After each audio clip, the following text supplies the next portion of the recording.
Oke, assalamualaikum warahmatullahi wabarakatuh. Di sini saya Eriono Budiwijoyo akan memberikan materi terkait dengan dinamika kelompok untuk mahasiswa semester 2 program sarjana keperawatan Universitas Muhammadiyah Tangerang. Oke, sebelum kita mulai, alangkah baiknya kita berdoa terlebih dahulu menurut agama dan kepercayaan kita masing-masing. Semoga pertemuan ini bermanfaat. Berdoa mulai.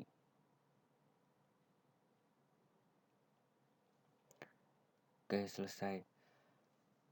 Baik, di sini saya akan menyampaikan terkait dengan perkuliahan dinamika kelompok. Nah, materi ini akan masuk di materi UAS ya, jadi tidak masuk di UTS sehingga mahasiswa bisa mempelajari untuk perkuliahan ini untuk UAS seperti itu. Akan tetapi ini sangat bermanfaat terkait dengan kehidupan sehari-hari yang mahasiswa lakukan terkait dengan kelompok atau belajar kelompok ataupun dinamika kelompok. Oke, semoga semuanya dalam keadaan yang sehat dan juga dijauhkan dari virus corona ini ya, sehingga dapat beraktivitas seperti biasanya. Akan tetapi aktivitas tetap harus di dalam rumah. Nah, termasuk perkuliahan hari ini kita lakukan dengan metode daring ya, jadi tidak tatap muka, akan tetapi dilakukan secara online. Oke, langsung saja untuk materi dinamika kelompok. Next. Nah, di sini ada kuis. Silahkan diselesaikan kuis terlebih dahulu ya. Apa yang dimaksud dengan kelompok dan juga sebutkan bentuk dari kelompok. Silahkan jawaban dari masing-masing mahasiswa dilakukan di komen dalam video ini ataupun bisa disampaikan ke grup WhatsApp dengan format nama, jangan nama. Kalau di komen nanti pakai apa ya?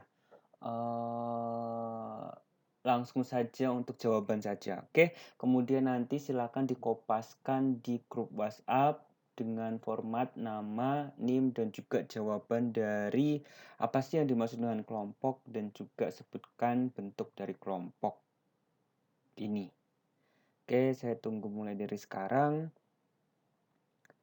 selama 1 menit setelah mahasiswa mendengarkan atau melihat video ini. Oke, 1 menit dimulai dari sekarang.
Baik, waktu sudah 1 menit ya. Silakan di-send ke grup WhatsApp dengan format yang sudah saya sampaikan tadi dan juga komen di video ini. Next. Nah, kita akan membahas tentang dinamika kelompok. Apa sih kelompok itu? Kelompok itu adalah suatu perkumpulan 2 atau lebih individu yang dia itu mempunyai hubungan psikologis dengan jelas antara anggota satu dengan anggota yang lainnya, serta berlangsung dalam situasi yang dialami atau dalam situasi tertentu. Nah, dinamika kelompok ini sering dilakukan oleh mahasiswa, baik itu dalam bentuk kelompok ataupun dalam bentuk grup seperti itu. Sebenarnya sama ya, kelompok dan grup. Oke. Selanjutnya adalah setelah itu kita akan bahas terkait dengan dinamika kelompok. Apa unsur dalam dinamika kelompok itu? Yang pertama adalah dinamika itu sendiri dan juga yang kedua adalah kelompok. Nah, dua kata ini adalah yang membentuk dinamika kelompok. Dinamika kelompok, dinamis. Dinamika itu dasarnya adalah dinamis, yaitu berjalan dengan baik seperti itu. Nah, kelompok seperti yang tadi saya sampaikan adalah perkumpulan dua orang atau lebih yang dia itu memiliki tujuan yang sama. Jadi, dinamika kelompok adalah sekumpulan orang, dua orang atau lebih yang dia itu memiliki tujuan yang sama dan dilalui secara bersama-sama atau secara dinamis. Nah, itu adalah yang dimaksud dengan dinamika kelompok. Oke, kita akan bahas lebih dalam lagi apa sih dinamika kelompok itu. Next. Oke, kalau kita berbicara tentang kelompok, otomatis kita akan berbicara tentang anggota. Apa sih yang menjadi permasalahan atau apa sih yang menjadi syarat seseorang itu bisa menjadi kelompok atau menjadi anggota dalam kelompok. Nah, keanggotaan kelompok itu akan berbicara tentang atau menyangkut tentang pembicaraan, kemudian perilaku dengan adanya tujuan. Jadi, keanggotaan dalam kelompok itu akan dimulai dari pembicaraan terlebih dahulu, satu dengan yang lain atau interaksi satu dengan yang lain sehingga dia menghasilkan suatu perilaku. Nah, perilaku di sini adalah tindakan anggota tersebut atau tindakan orang dalam kelompok tersebut. Jadi, ada interaksi antara anggota atau antara masing-masing anggota sehingga dia menghasilkan suatu perilaku untuk mencapai apa? Yaitu adalah untuk mencapai tujuan. Tujuannya untuk apa? Tujuannya tergantung dari masing-masing kelompok. Apakah untuk menyelesaikan suatu permasalahan atau menyelesaikan suatu hal yang memang tidak bisa diselesaikan secara individu. Nah, itu adalah proses atau syarat seseorang itu menjadi anggota dalam kelompok tersebut. Harus ada pembicaraan antara satu dengan yang lain sehingga dia menghasilkan suatu perilaku atau tindakan dan dia untuk mencapai adanya tujuan. Nah, seperti itu. Next. Baik. Selanjutnya adalah fungsi dinamika kelompok. Apa sih yang menjadi fungsi atau apa sih yang menjadi dinamika kelompok ini penting? Yang pertama, seperti yang saya sebutkan di slide sebelumnya. Dalam dinamika kelompok, dia itu ada unsur kerjasama dalam menghadapi suatu permasalahan. Jadi, ketika ada permasalahan, harus ada teamwork, harus ada kerjasama antara satu dengan yang lain. Karena dalam kelompok itu terdiri dari dua atau lebih orang yang dia itu akan bekerja sama dalam menghadapi permasalahan. Itu adalah salah satu fungsi dari dinamika kelompok. Oke, sudah terbayang ya ini seperti yang seharian dilakukan mungkin di kelas, mungkin di rumah, atau mungkin di semacam karang taruna ataupun kelompok tutorial seperti itu. Nah, selanjutnya fungsi dinamika kelompok ini dia adalah mempermudah pekerjaan. Kenapa mempermudah pekerjaan? Karena dia bersifat kelompok seperti itu, sehingga bisa dibagi rata terkait dengan tugas satu dengan yang lain. Jadi tidak diselesaikan sendiri. Akan tetapi ketika berbicara kelompok dan hanya satu yang menyelesaikan tugas dan yang lain hanya titip nama seperti itu sebenarnya dinamika kelompok tersebut tidak baik. Nah, kenapa dikatakan tidak baik? Nanti kita akan perjelas lebih dalam di slide-slide selanjutnya. Pada dasarnya adalah kelompok ini sebenarnya mempermudah pekerjaan. Kalau dibilang nanti atau ada yang menyampaikan anggota kelompok misalkan, salah satu menyampaikan, "Oh, nggak enak kelompok. Oh, nggak enak nih, malah lebih sulit kalau berkelompok." Nah, itu juga salah satu hal yang penting di dalam dinamika kelompok ini sehingga nanti dinamika kelompok ini bisa berjalan dengan baik atau tidak. akan kita lihat dalam slide selanjutnya. Oke, selanjutnya adalah fungsi dinamika kelompok, yaitu menyelesaikan pekerjaan dengan cepat, efisien, dan efektif.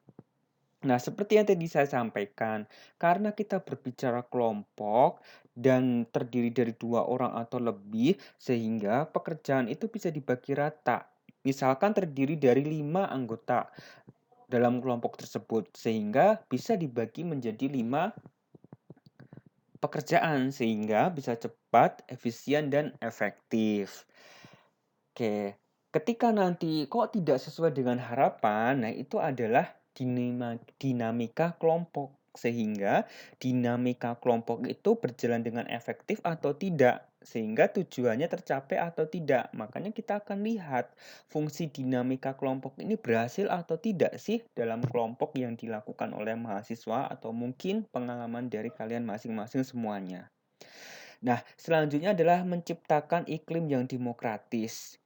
Baik, dalam dinamika kelompok itu dia tidak akan bersifat otoriter. Satu dengan yang lain akan saling menjatuhkan. Dia tidak seperti itu. Akan tetapi semuanya akan bahu-membahu menyelesaikan permasalahan yang sama untuk mencapai tujuan yang sama.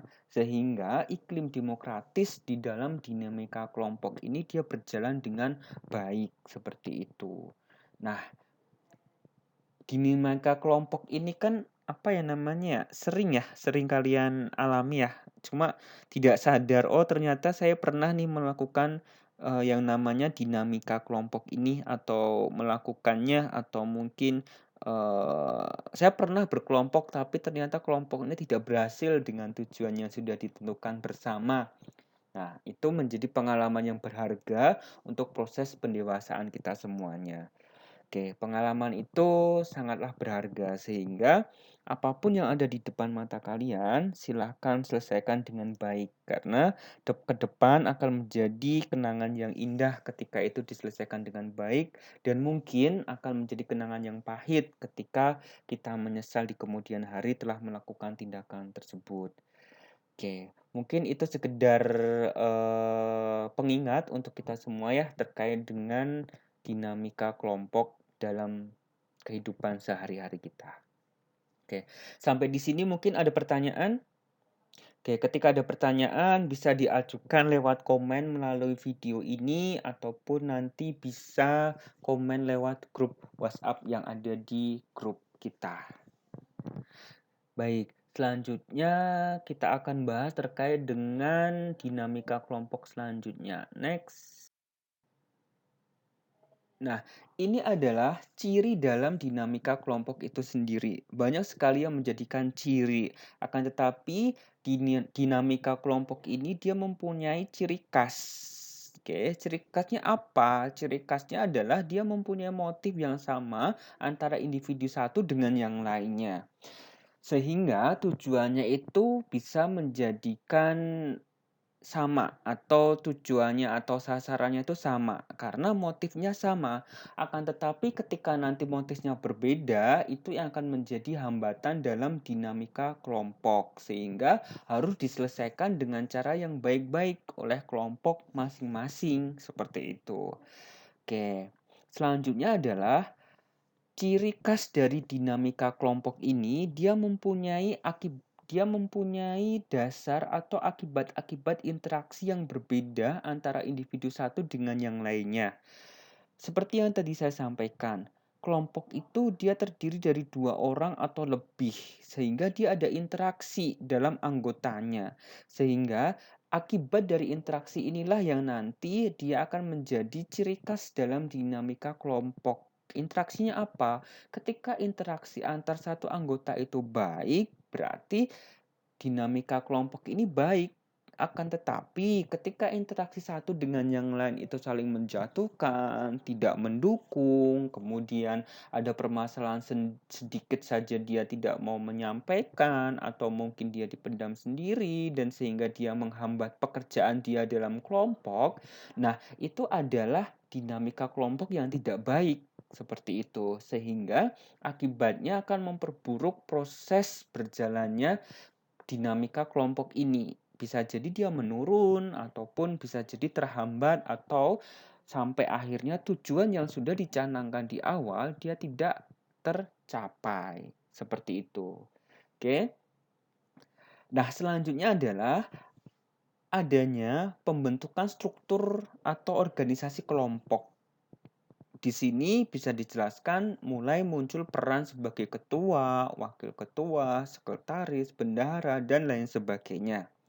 Dalam dinamika kelompok seperti yang tadi saya sampaikan, karena kita berbicara kelompok sehingga harus ada yang dia itu menahkodai atau yang menjadi ketua di dalam kelompok tersebut. Secara tidak langsung, dinamika kelompok ini akan terbentuk secara struktur ataupun baik secara formal maupun secara informal. Misalkan, ketika di dalam kelas itu kan dinamika kelompok kelas bagaimana menurut kalian? Kelas A, kelas B, kelas C. Pasti berbeda. Coba renungkan masing-masing kelas bagaimana. Apakah dinamika kelompoknya baik atau tidak baik atau kurang? Sehingga kita bisa kita bisa melakukan introspeksi diri, apakah dari dalam diri kita yang kurang atau lingkungan yang kurang, sehingga harus ada yang diperbaiki di sana. Seperti itu. Baik itu secara formal maupun secara tidak formal. Bisa terbentuk ketua, wakil ketua, sekretaris, dan bendahara. Oke, bisa jadi ketuanya secara formal ditunjuk atau mungkin secara tetua siapa ditunjuk. Nah, itu secara langsung dia akan terbentuk menjadi organisasi kelompok seperti itu. Oke, selanjutnya adalah dalam ciri khas dinamika kelompok ini adanya penugasan yang jelas dan terdiri dari peran serta kedudukan pada masing-masing. Apa sih yang menjadikan peran dan kedudukan di sini? Seperti yang saya jelaskan sebelumnya itu, karena terbentuk struktur organisasi, karena terbentuk organisasi dalam kelompok tersebut, sehingga tugas dari ketua seperti apa, tugas menjadi wakil ketua seperti apa, tugas sekretaris seperti apa, dan tugas bendahara seperti apa, itu akan terbentuk secara masing-masing. Dia akan menjadikan pola tersendiri dalam kelompoknya. Akan tetapi tidak semuanya berjalan dengan baik. Ada yang ditunjuk menjadi ketua tapi ternyata tidak bertanggung jawab misalkan, atau secara tugas dan lain sebagainya dia tidak terlaksana. Nah, itu juga menjadikan ciri dari dinamika kelompok ini dia tidak baik seperti itu. Kemudian, dalam ciri khas dinamika kelompok ini muncul norma yang berlaku atau muncul peraturan yang baik itu secara tertulis ataupun tersirat, dia muncul dalam kelompok tersebut. Gunanya untuk apa? Gunanya adalah untuk mencapai tujuan bersama, seperti itu. Nah, ini adalah ciri khas dalam dinamika kelompok. Baik, kita akan lanjutkan. Next. Terus apa sih yang menjadi kelebihan dan kekurangan dalam dinamika kelompok ini? Kita akan bahas dalam slide selanjutnya. Kelebihan otomatis ya bisa diselesaikan lebih cepat, efisien, dan lain sebagainya. Akan tetapi kita akan coba jelaskan satu persatu. Baik, kita akan bahas slide selanjutnya. Next. Oke, kita akan bahas kelebihan dari dinamika kelompok terlebih dahulu. Yang pertama adalah adanya komunikasi yang terbuka satu dengan yang lainnya. Seperti yang tadi saya sampaikan, kelompok kan terdiri dari 2 orang atau lebih, sehingga di sana ada komunikasi terbuka dalam kelompok tersebut. Karena memiliki motif yang sama, sehingga komunikasi harus terjalin dengan baik. Untuk mencapai apa? Untuk mencapai goals yang sama, untuk mencapai goal yang sudah ditentukan di awal berdasarkan dari komunikasi yang sudah dilakukan oleh masing-masing anggota. Sehingga dia tidak terjadi miskomunikasi antara satu anggota dengan anggota yang lainnya. Oke, seperti itu. Nah, selanjutnya adalah kelebihannya mendahulukan kepentingan kelompok daripada pribadi. Nah, ini tidak semuanya akan berimbas pada kepentingan kelompok, seperti yang tadi saya sampaikan. Ketika kita berbicara kelompok, alangkah baiknya kita kedepankan urusan kelompok dibandingkan dengan urusan kita pribadi masing-masing. Tapi tidak semua manusia itu bisa berinteraksi atau hidup secara berkelompok. Ada yang dia secara pribadi dan lain sebagainya.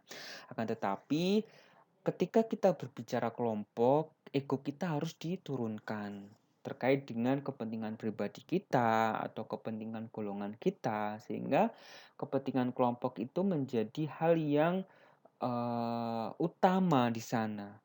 Untuk mencapai apa? Untuk mencapai goals yang sudah ditentukan oleh kelompok tadi, yang ditentukan oleh masing-masing individu tadi, seperti itu. Itu kelebihan dari berkelompok atau dalam menjalankan dinamika kelompok. Oke.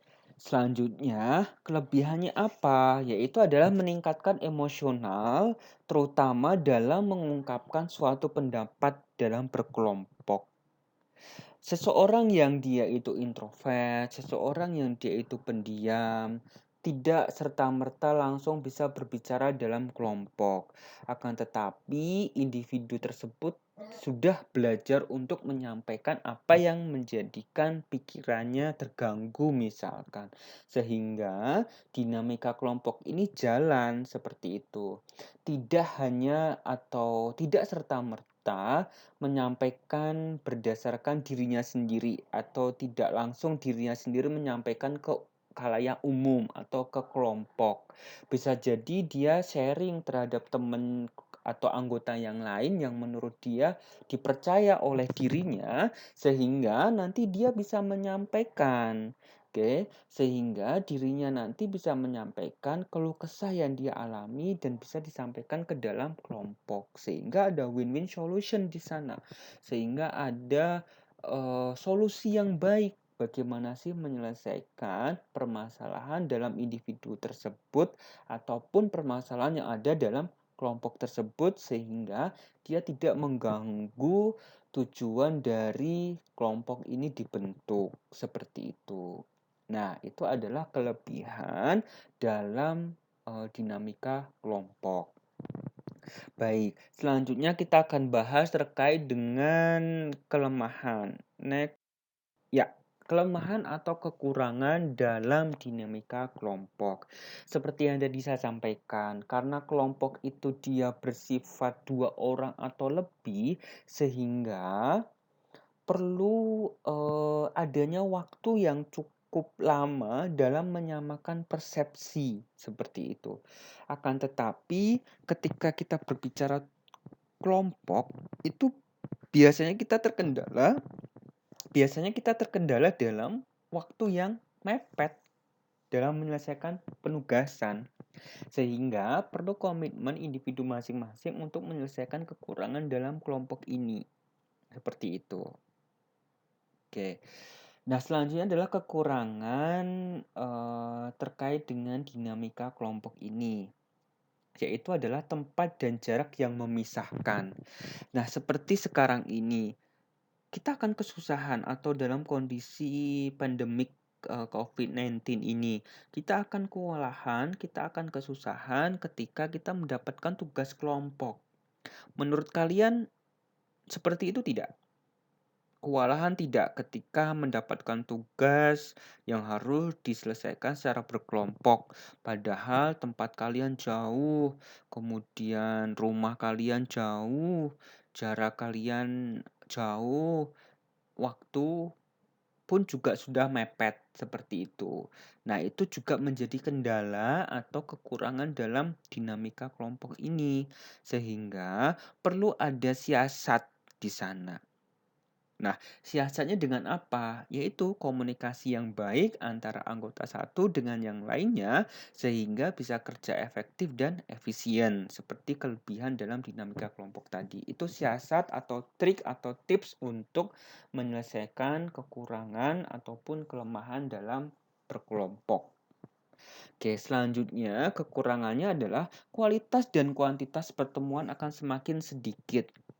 Nah, seperti yang kita lakukan sekarang, perkuliahan akan semakin jauh, kemudian kualitasnya pun juga tidak seperti pada saat tatap muka. Bisa jadi kualitasnya tidak mencapai 100% ataupun kuantitasnya juga akan semakin sedikit karena terhalang oleh jaringan misalkan, atau terkendala oleh kuota misalkan. Nah, itu juga bisa menjadi kendala di dalam dinamika kelompok, seperti itu. Nah, itu adalah dinamika kelompok yang sudah kita alami saat ini dalam dinamika kelompok di dalam kelas, seperti itu. Baik, sampai di sini ada pertanyaan? Baik, kalau ada silakan di chat di grup atau bisa komen di dalam video ini ya. Oke, baik. Next. Nah, dari tadi kan kita bahas dinamika kelompok. Sebenarnya bagaimana sih proses berjalannya dinamika kelompok itu?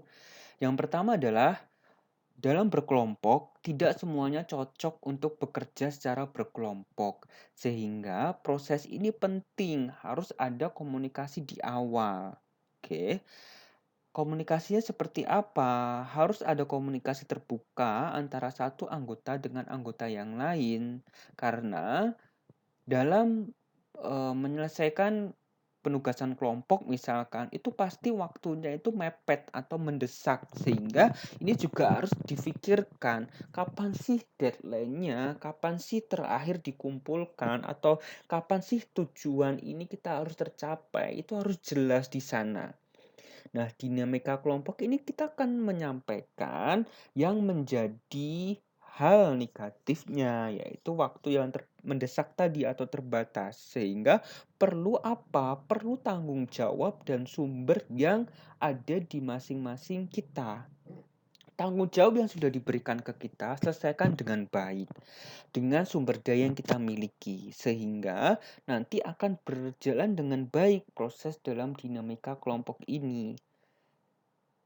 Seperti itu. Jadi prosesnya harus dengan komunikasi yang baik dan juga diselesaikan dengan tanggung jawab dan sumber daya yang kita miliki. Oke. Selanjutnya adalah apa sih yang menjadi manfaat ketika pekerjaan itu diselesaikan secara berkelompok? Ada manfaatnya enggak? Kalau menurut kalian semua ada manfaatnya, kita akan coba ulas satu persatu. Apa sih yang menjadi manfaat kelompok itu atau suatu pekerjaan itu diselesaikan secara berkelompok? Oke. Yang pertama, risiko pekerjaan ditanggung bersama-sama. Seperti yang tadi saya sampaikan di awal, ketika yang dinamakan tugas kelompok, akan tetapi yang menyelesaikan hanya satu orang, yang lain titip nama, yaitu bukan namanya kerja kelompok, akan tetapi kerja individu yang di atas namakan kelompok. Nah, terus nanti kalau dia salah jalan, yang salah siapa? Apakah akan kita salahkan individu tersebut? Bisa jadi seperti itu. Akan tetapi, kalau kita berbicara kelompok, resiko pekerjaan itu ditanggung bersama. Jadi, selesaikan semua permasalahan yang menjadi kendala dalam kelompok, sehingga resiko yang muncul itu kecil. Seperti itu. Ataupun ketika muncul resiko pekerjaan, bisa ditanggung bersama-sama. Jadi tidak hanya individu yang menanggungnya. Seperti itu. Itu manfaat ketika pekerjaan diselesaikan secara berkelompok. Selanjutnya apa? Selanjutnya adalah sumber yang didapatkan itu dia lebih banyak. Bandingkan saja ketika dia dikerjakan sendirian, pasti resource ataupun sumber daya yang dia miliki hanya dirinya sendiri. Seperti itu. Akan tapi bayangkan ketika ada kelompok berlima misalkan, masing-masing punya sumber daya sendiri, punya kemampuan yang berbeda-beda dan saling melengkapi, sehingga tujuannya bisa tercapai. Seperti itu. Dia lebih banyak sumber yang dimiliki oleh kelompok ini, seperti itu. Itu manfaatnya. Selanjutnya adalah manfaatnya terjadi proses belajar dari anggota kelompok. Seperti yang tadi saya sampaikan, ketika salah satu anggota kelompok itu introvert atau dia belum bisa berbicara atau ngomong di depan umum, dia akan belajar, dia akan mencoba berinteraksi satu dengan yang lainnya sehingga terjadi apa namanya ya, komunikasi yang terbuka dan juga terjadi proses belajar dari anggota satu kepada anggota yang lainnya, seperti itu. Nah, selanjutnya adalah kelemahan dari individu itu teratasi dalam kelompok, seperti itu. Nah, misalkan dalam kelompok, ketika kita berbicara atau kelompok yang sudah sering kalian lakukan, penugasan, kemudian harus ada presentasi, dan lain sebagainya. Ada satu di antara kalian yang belum berani untuk menyampaikan di depan umum atau presentasi di depan kelas. Nah, tapi dia sudah mampu untuk menyelesaikan laporan atau mampu menyelesaikan membuat presentasi yang baik dan benar misalkan, ya bagi tugas sesuai dengan kemampuan masing-masing. Sehingga nanti kelemahan individu ini akan tertutup oleh kelebihan anggota yang lainnya, seperti itu. Akan tetapi perlu digarisbawahi, ketika kita sudah tahu kelemahan dan kelebihan dari masing-masing anggota kelompok, jangan langsung pekerjaan itu hanya monoton itu terus. Yang presentasi itu terus, yang membuat laporan itu terus, yang mengumpulkan tugas itu terus, yang jilid itu terus. Jangan seperti itu. Sebisa mungkin dalam kelompok itu harus ada dinamika kelompok yang itu dia berputar. Berputarnya seperti apa? Dia harus mempunyai tanggung jawab yang dia itu bisa dipertanggungjawabkan sampai akhir, dari awal sampai akhir. Paham ya? Jadi harus ada tanggung jawab dari awal sampai akhir dan juga pekerjaan itu harus diputar. Jadi tidak hanya itu terus. Oke, nanti ada spesialisasinya. Misalkan spesialisasi presentasi siapa dan lain sebagainya. Oke, sebisa mungkin jangan seperti itu. Kalau dalam kelompok harus bisa mengetahui apa sih yang menjadikan power saya, apa sih yang menjadi kelemahan bagi saya sehingga dalam berkelompok ini bisa diselesaikan, seperti itu. Baik, selanjutnya adalah manfaat ketika pekerjaan diselesaikan secara kelompok. Apa yang menjadi manfaatnya adalah kemampuan dalam memecahkan masalah atau pengambilan keputusan itu dia dapat berjalan lebih baik. Jadi kemampuan individu itu dia meningkat terkait dengan pemecahan masalah yang biasanya dia tidak bisa atau apa ya namanya ya, secara berpikirnya itu kurang misalkan, akan tetapi setelah masuk di dalam kelompok dia aktif, oh dia bisa berinteraksi dengan yang lain sehingga dia bisa memutuskan suatu hal yang lebih baik dari sebelumnya. Seperti itu, seperti ya apa namanya, seperti yang proses belajar yang di depan tadi yang saya jelaskan. Oke, jadi kemampuan memecahkan masalah dan pengambilan keputusan itu dia diasah di dalam kelompok ini.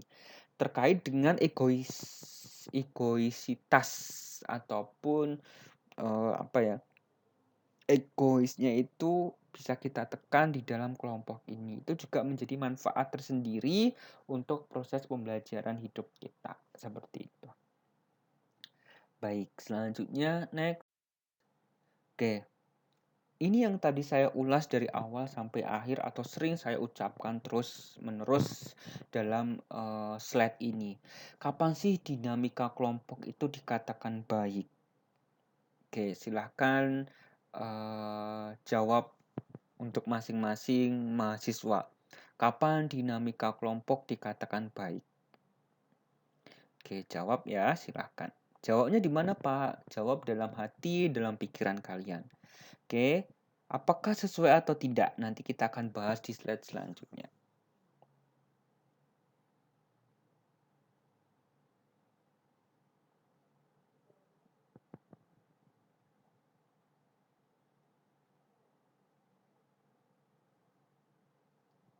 Baik, sudah 10 detik ya untuk menjawab ya.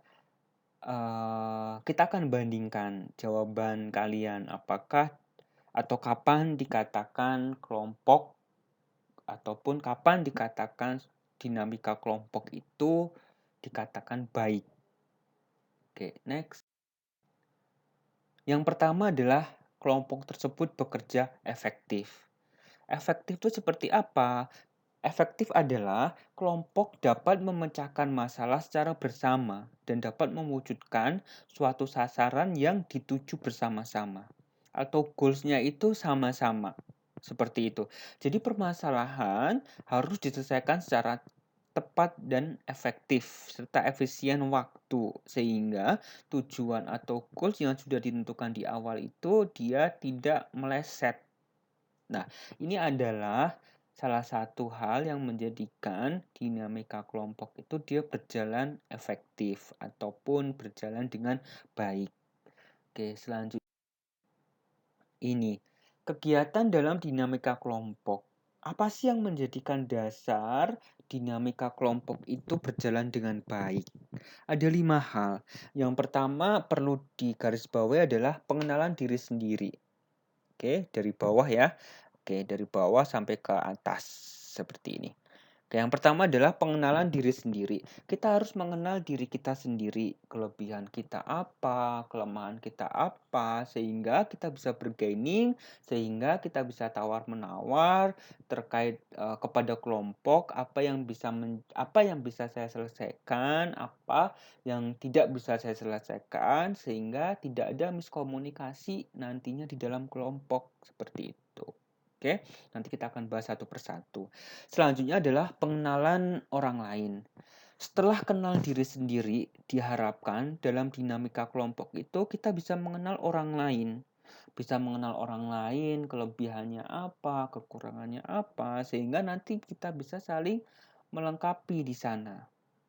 Oke. Nah, selanjutnya setelah kita kenal orang lain, ada interaksi ataupun komunikasi di sana. Nah, komunikasi di sini adalah ruh dalam dinamika kelompok. Seperti yang tadi saya sampaikan di depan, baik atau buruk sih kelompok ini ya dikatakan baik ketika komunikasinya berjalan dengan baik, dinamika kelompoknya baik, seperti itu. Akan tetapi ketika komunikasinya ini buruk antara anggota satu dengan anggota yang lainnya, maka dia akan mengganggu proses terwujudnya atau proses tujuan dari kelompok ini. Seperti itu. Jadi komunikasi ini sangat penting. Nah, nanti dalam dinamika kelompok ini juga akan kita bahas komunikasinya. Oke. Selanjutnya setelah komunikasi harus ada kerjasama kelompok. Apa sih yang menjadikan kerjasama kelompok ini penting? Ya penting, karena apa? Karena dalam kerjasama kelompok ini akan mencapai tujuan yang sudah dicanangkan oleh kelompok di awal. Oh, tujuan saya adalah misalkan Eee, tujuan untuk merawat pasien misalkan dalam tim kelompok atau tim seperti itu. Ya tujuan kita adalah merawat pasien ini selama 3 hari dan dia diperbolehkan pulang. Jadi harus ada komunikasi perawat satu dengan perawat yang lainnya ataupun mungkin komunikasi secara profesional ya, jadi antar profesi seperti itu, sehingga kita dalam merawat pasien itu dapat berjalan dengan baik atau lancar. Nah, selanjutnya ketika kerjasama ini sudah terbentuk, maka akan terbentuk kegiatan yang terakhir adalah norma atau aturan kelompok. Nah, ini akan muncul aturan-aturan apa saja yang boleh dilakukan, aturan-aturan saja yang tidak boleh dilanggar, aturan-aturan apa saja yang harus kita lakukan dan mungkin tidak boleh kita lakukan di sana. Seperti itu. Nah, ini adalah 5 hal kegiatan dalam dinamika kelompok. Mulai dari pengenalan diri sendiri, pengenalan orang lain, komunikasi yang baik, kerjasama kelompok, dan juga muncul norma atau aturan dalam kelompok itu sendiri. Seperti itu ya. Oke, next. Baik, di sini kita akan bahas satu persatu. Pengenalan diri sendiri. Apa sih yang penting dalam pengenalan diri sendiri ini? Nah, seperti yang tadi saya sampaikan di slide sebelumnya. Ketika pengenalan diri sendiri, kita akan mengetahui dan memahami tentang diri sendiri. Nanti kita akan bahas detail terkait dengan Johari Window. Apa sih yang menjadikan diri kita apa namanya? apa sih yang kita ketahui, apa sih yang orang lain ketahui, apa sih yang, hanya, apa namanya, saya dan orang lain yang ketahui, dan apa sih yang sama sekali tidak kita ketahui tentang diri kita dan orang lain tidak ketahui. Itu namanya Johari Window. Nanti kita akan perdalam pada, mata kuliah selanjutnya atau di semester, lebih atas lagi terkait dengan pengenalan diri sendiri. Nah, oke, kembali lagi ke slide ini. Dalam dinamika kelompok, kita akan, melakukan pengenalan diri sendiri. Dimulai dari apa? Dimulai dari mengetahui dan memahami tentang diri sendiri. Seperti yang tadi saya sampaikan. Kita harus paham diri kita, apa sih yang kita mau, apa sih yang, eee, menjadikan hambatan untuk kita. Sehingga apa? Sehingga akan muncul kelebihan dan kekurangan dalam diri kita, oke? Kalau kita sudah tahu kelemahan, kalau kita sudah tahu kelebihan dari kita punya senjata untuk, berperang seperti itu. Berperang dengan siapa? Berperang dengan interaksi di luar diri kita. Berinteraksi dengan orang lain ataupun lingkungan luar, seperti itu. Oke. Dan pengenalan diri sendiri ini menjadi awal yang baik untuk kita berinteraksi dengan lingkungan luar. Seperti yang tadi saya sampaikan, ketika kita sudah paham tentang kita sudah tahu kelemahan, kelebihan kita bisa menyampaikan ke orang lain seperti itu. Bahwa saya bisa loh menyelesaikan itu. Pasti kan bangga seperti itu. Oke. Akan tetapi ketika kita tahu bahwa, oh, saya belum bisa menyelesaikan itu, ya sampaikan ke orang lain bahwa saya belum bisa. Oke. Di garis bawah ya, saya belum bisa. Jangan menyampaikan saya tidak bisa. Oke, karena ketika menyampaikan tidak bisa, dia tidak ada proses untuk belajar di sana. Tapi ketika kita menyampaikan saya belum bisa, maka dia ada proses belajar atau ada proses interaksi bahwa akan mempelajari lebih lanjut lagi terkait hal tersebut. Seperti itu. Oke, sehingga pengenalan diri sendiri ini menjadi awal yang baik untuk kita berinteraksi dengan lingkungan luar, seperti itu. Oke, nah seperti yang, kita sampaikan atau dalam pengenalan diri sendiri, karena kita sudah memahami diri sendiri dan manusia itu juga sebagai makhluk sosial, maka akan ada kebutuhan untuk kita itu diterima, akan ada kebutuhan untuk kita itu dicintai, akan ada kebutuhan untuk kita itu dihargai, akan ada kebutuhan untuk kita itu dianggap ada, seperti itu. Nah, itu karena kita memang dasarnya adalah makhluk sosial, seperti itu. Sehingga pengenalan diri sendiri itu penting. Seperti yang tadi saya sampaikan, ketika kita mampu menyelesaikan itu, maka lingkungan luar atau orang lain bisa jadi memberikan penghargaan untuk kita, apresiasi untuk kita, ucapan terima kasih misalkan, atau memberikan suatu reward misalkan. Nah, itu akan menjadikan kita sebagai makhluk sosial itu bangga di sana, karena kita merasa diterima, karena kita merasa dihargai dan lain sebagainya. Seperti itu. Jadi dia sangat penting pengenalan diri sendiri sebelum masuk dalam kelompok. Oke. Nah, selanjutnya adalah agar dapat adaptasi dengan lingkungan kelompok. Nah, seperti yang tadi saya sampaikan, di sini adaptasi itu penting karena kelompok itu tidak hanya berbicara pada satu atau dua orang saja, tapi bisa lebih dari itu. Sehingga kita perlu adaptasi sehingga tidak menjatuhkan satu dengan yang lainnya. Oke, seperti itu. Next, yang kedua adalah pengenalan orang lain.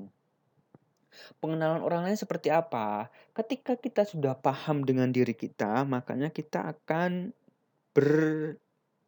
tawar-menawar dengan dunia luar. Oke, tawar-menawarnya dengan apa? Dengan mengenal orang lain. dengan mengetahui dan memahami tentang orang lain. Terkait dengan apa? Ya terkait dengan kelebihan dan kekurangan dia, terkait kelebihan dan kekurangan yang, ada atau anggota lain dalam kelompok kita. Sehingga kita akan mengetahui apa yang harus kita lakukan, apa yang mungkin tidak kita lakukan, dan lain sebagainya. Bagaimana cara untuk mengenal orang lain?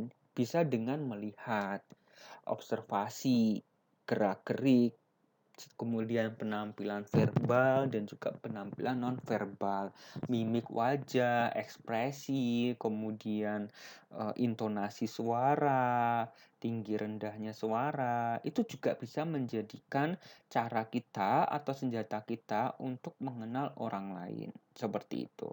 Ketika gelagatnya atau mungkin suaranya tinggi ke kita, ya kalau memang perlu dibalas dengan tinggi, bisa jadi. Akan tetapi kalau memang tidak perlu dibalas dengan nada yang tinggi, ya tidak masalah, seperti itu.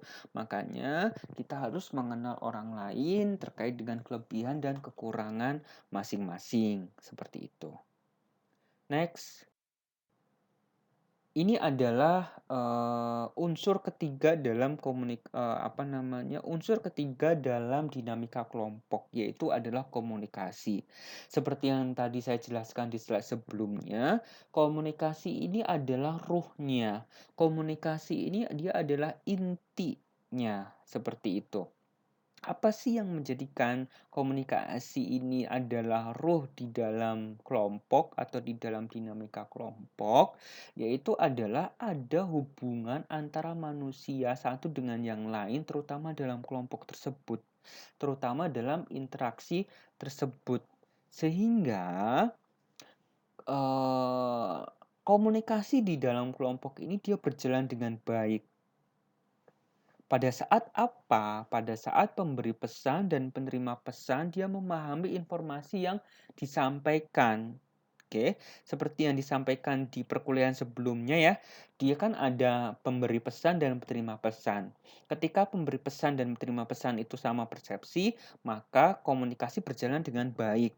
Akan tetapi ketika pemberi pesan dan penerima pesan itu gagal fokus atau dia tidak satu frekuensi, otomatis dia akan mengalami hambatan di dalam komunikasi. Nah, seperti itu. Jadi komunikasi yang baik dia adalah ketika pemberi pesan dan penerima pesan dia mendapatkan informasi yang sama, seperti itu.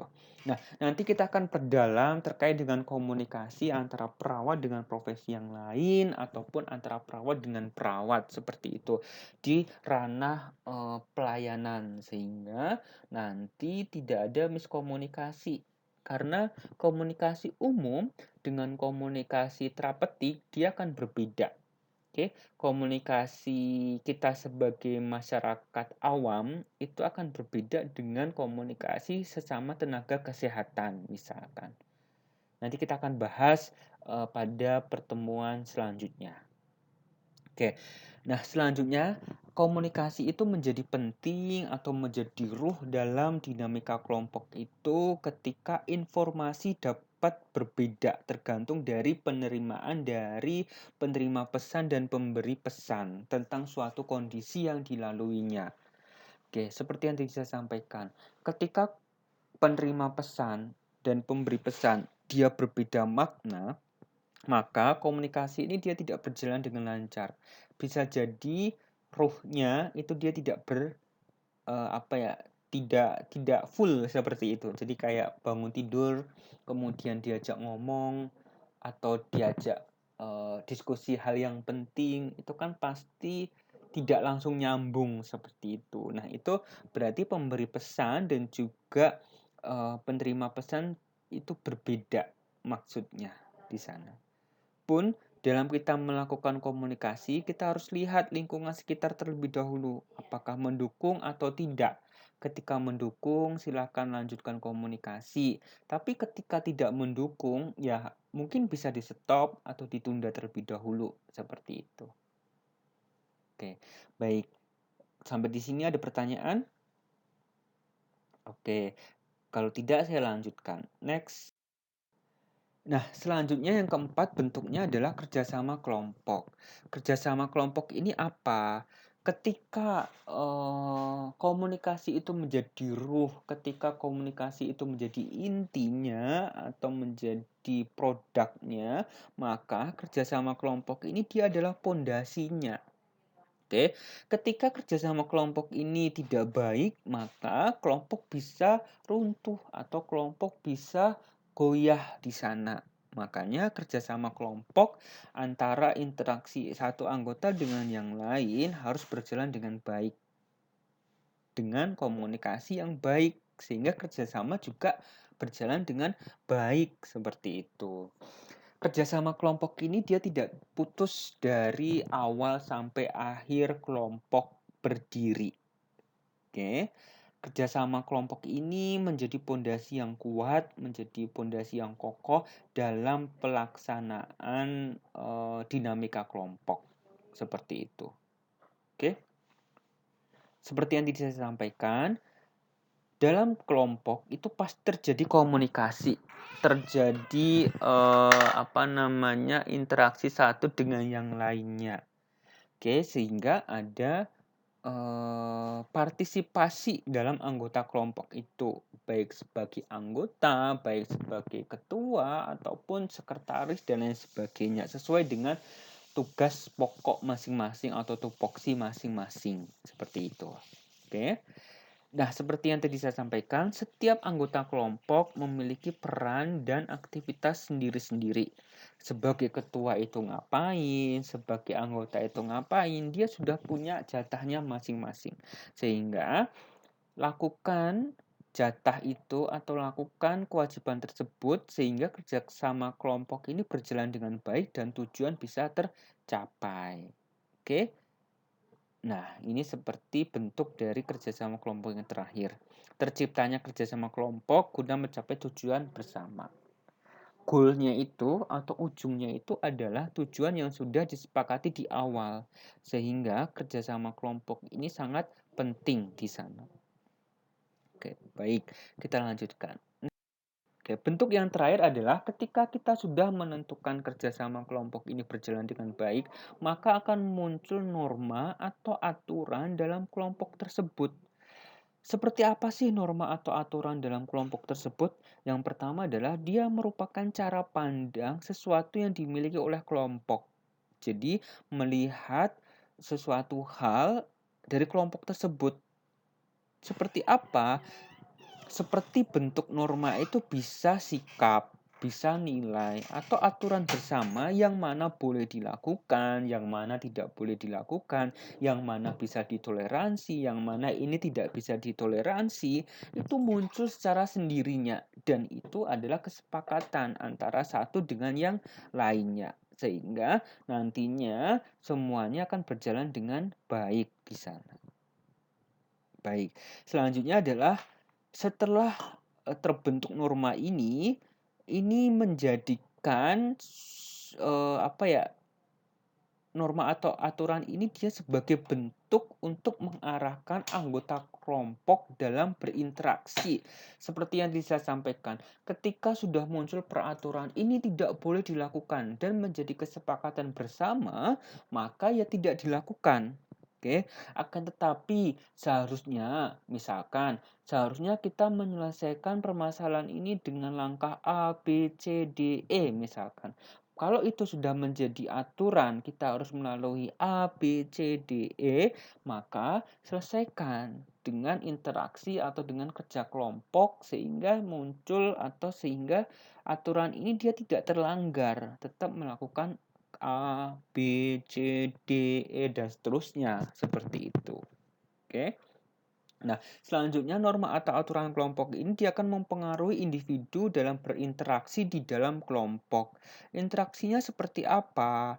Ketika kita sudah tahu plotting kita, ketika kita sudah tahu daerah kita yang harus kita selesaikan mana, ya udah selesaikan saja itu. Seperti itu gitu.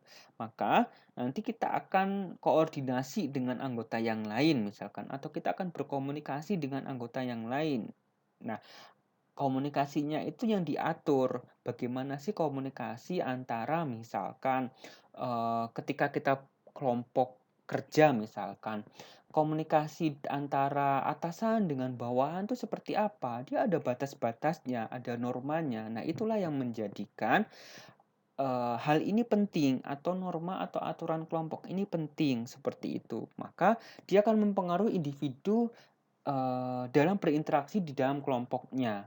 Misalkan ketua akan berinteraksi dengan anggotanya, ketua akan berinteraksi dengan sekretarisnya. Pasti dia akan berbeda levelnya atau berbeda untuk ngomongnya dan lain sebagainya. Sehingga itu penting dalam proses atau dalam aturan, dinamika kelompok ini, seperti itu. Atau bentuk dari norma ini menjadi penting di sana. Oke, kemudian yang terakhir adalah norma atau aturan yang muncul dalam kelompok ini sebisa mungkin bisa ditaati oleh semuanya. Karena ini adalah kesepakatan, karena ini adalah suatu hal yang sudah diomongkan di awal atau sudah dikomunikasikan di awal, sehingga bisa ditaati oleh semua anggota kelompok, mulai dari ketua sampai dengan anggota.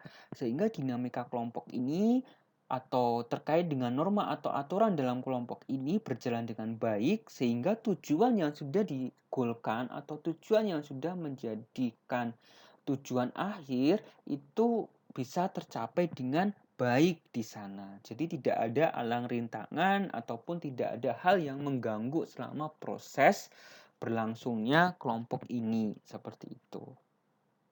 Baik, sampai di sini ada pertanyaan? Oke, kalau tidak ada pertanyaan, saya tutup ya untuk perkuliahan pada hari ini terkait dengan dinamika kelompok. Ketika ada pertanyaan seperti yang tadi saya sampaikan, silahkan komen di dalam video ini atau bisa sampaikan ke grup WhatsApp khusus mahasiswa semester 2 dan juga tetap jaga kondisi badan ya untuk semuanya. Jangan lupa minum vitamin C, suplemen, makanan yang bergizi, aktivitas, dan lain sebagainya, sehingga tidak terserang virus corona ini. Kemudian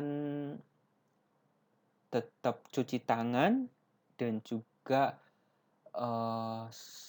berdoa kepada Tuhan Yang Maha Esa, kepada Allah Subhanahu wa taala sehingga kita dijauhkan dari virus ini dan selalu dalam lindungannya.